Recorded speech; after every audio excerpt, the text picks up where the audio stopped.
la députée de Brossard-La Prairie.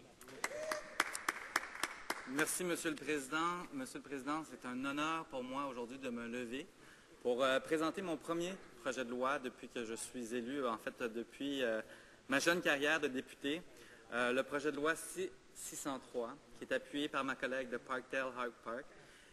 C'est un projet de loi pour moi très important, Monsieur le Président.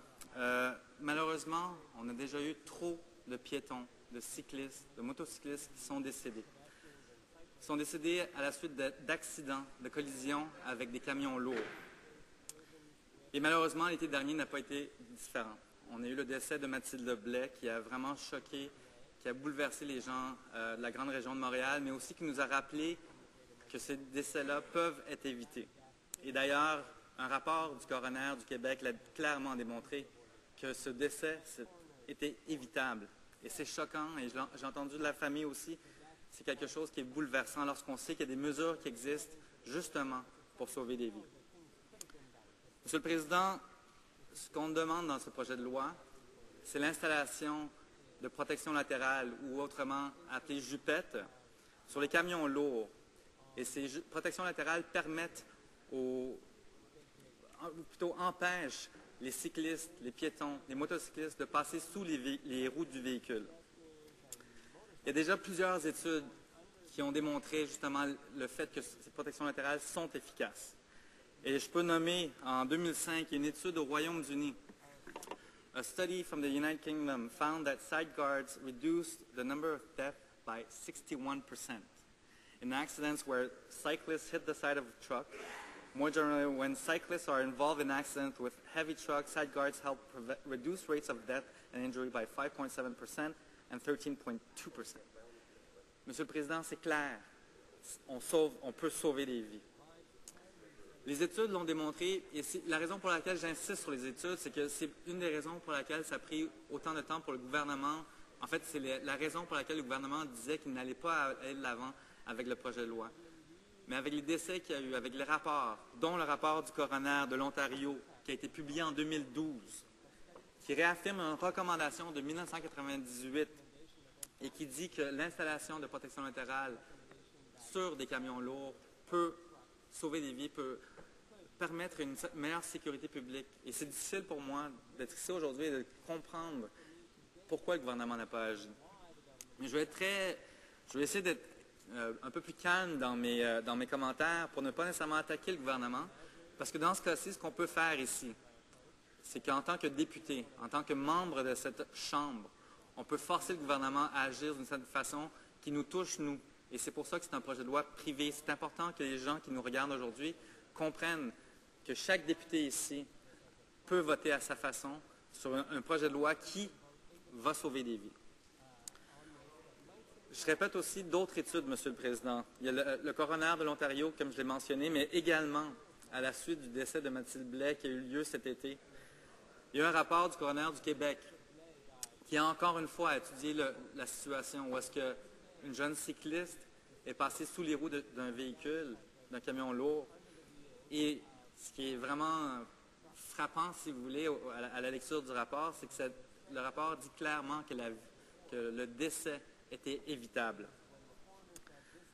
J'ai aussi, lorsque j'ai posé des questions au gouvernement par rapport à ces mesures, pourquoi est-ce que le gouvernement n'agit pas, j'ai dernièrement entendu que le gouvernement disait les provinces peuvent légiférer à ce niveau-là, les provinces peuvent agir. C'est vrai.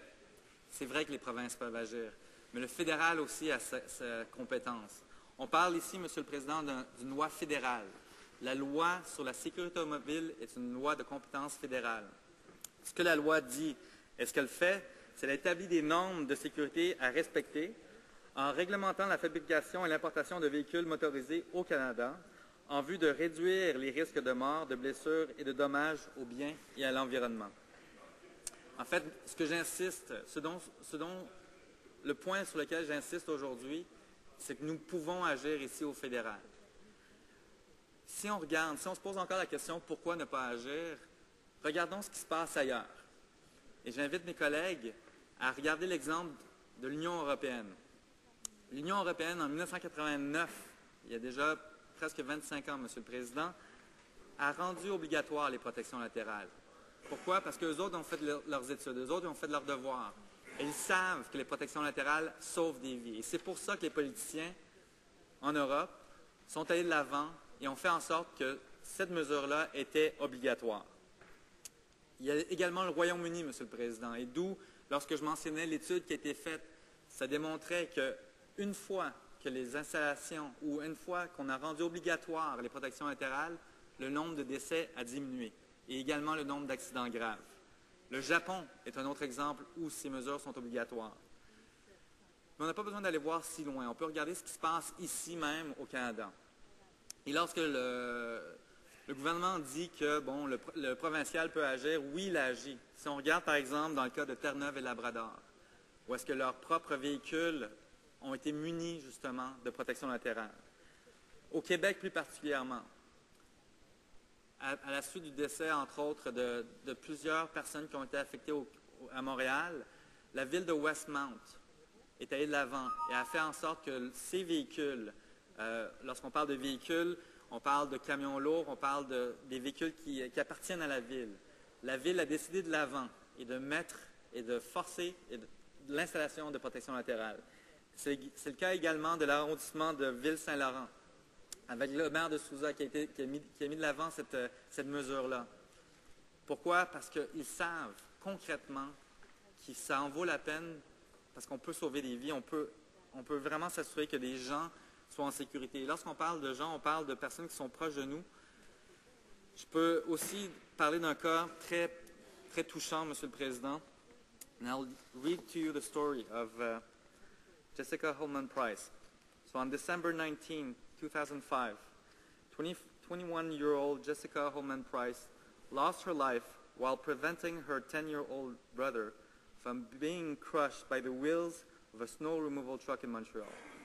The two were standing on a snowbank at a busy intersection waiting to cross the street. When the light turned green, the truck came around the corner and caught the edge of the mound, causing the boy to slid under the vehicle. Jessica reached for him, but she too lost her footing and slid under the wheels of the truck. In a split second, she managed to push her brother out of harm's way before the massive truck fatally injured her. I had the chance to meet with Jessica's mother, Miss Janet Holman Price. And since Jessica's loss, she's been campaigning very hard. And to be honest, I've had the chance to meet with her, and I've found her courage, her strength, so powerful. It really moved me. And I think here as member of Parliament, we have to listen to people who are close to the tragedy, who are calling for us to act. And they've been calling for a long time now, Mr. Speaker. Ça fait plusieurs années qu'on met de l'avant ce projet de loi. Je suis très fier aujourd'hui de pouvoir en débattre, mais ce que j'aimerais, c'est que mes collègues comprennent l'appel de la mère de Jessica. And I also would like to thank her. She has given me a lot of strength in terms of when I saw how determined she was, how important it was for her, and the courage she has to time and time again explain the story of Jessica so that we here in Parliament listen to her and listen to her story and understand that we can act, we can do something. Et encore une fois, Monsieur le Président, je le répète, c'est une des raisons pour laquelle je me suis lancé en politique, parce que je sais qu'on peut changer des choses. Des fois, devant un gouvernement majoritaire, on peut se poser la question, qu'est-ce qu'on peut faire? Mais dans ce cas-ci, et je lance l'appel à tous mes collègues, on peut demander au gouvernement d'agir. Il faut forcer le gouvernement d'agir, parce que c'est une solution concrète qui existe. Monsieur le Président, il y a plusieurs, malheureusement, personnes qui ont été victimes.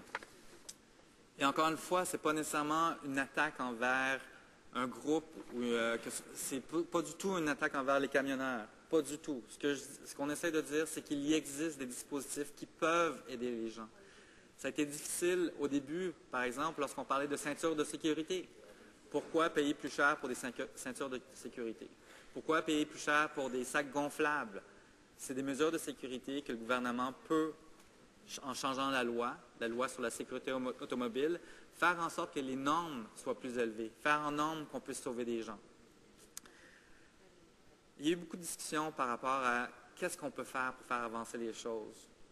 aujourd'hui, on a un projet de loi très concret, Monsieur le Président, et j'invite vraiment tous mes collègues à le lire. C'est un projet de loi très simple, quelques pages, qui change simplement une définition, qui va faire en sorte qu'on puisse justement s'assurer que des mesures qui protègent les vies des personnes soient mises en place.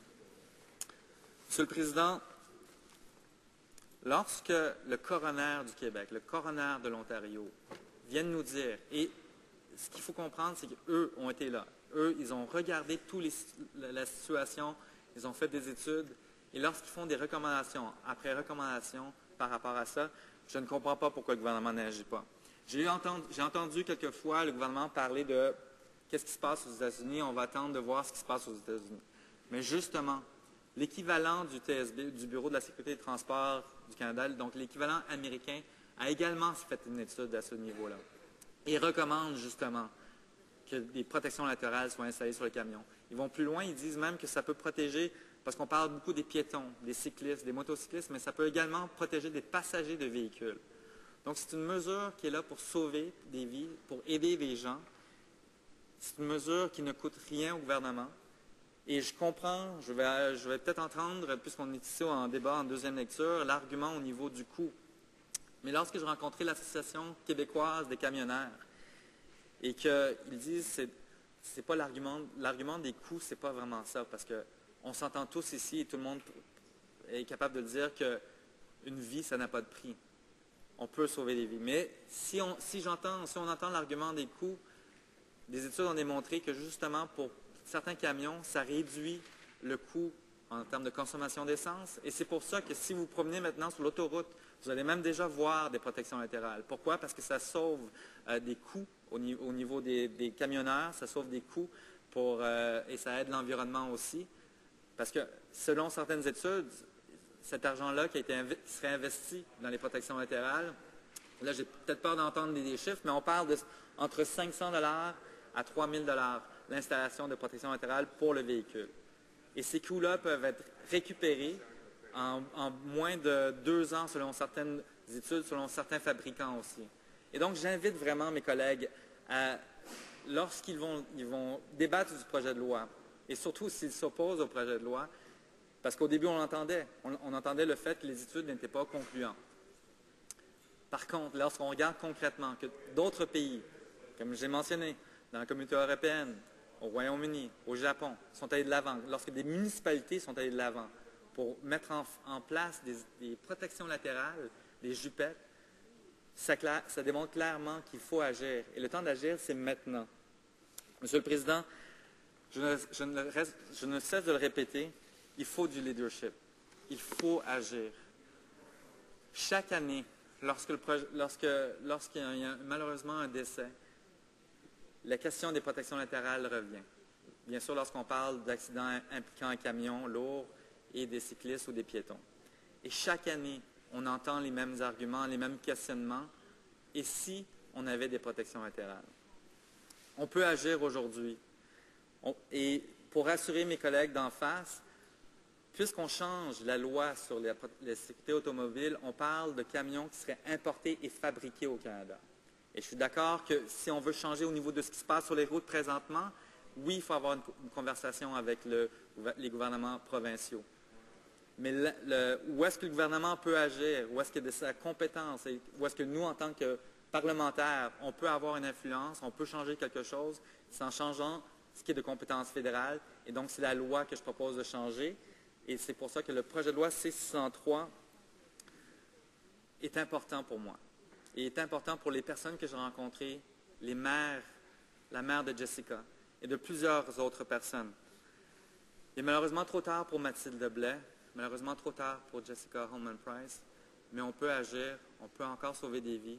Et j'invite tous mes collègues d'appuyer le projet de loi. Merci, Monsieur le Président.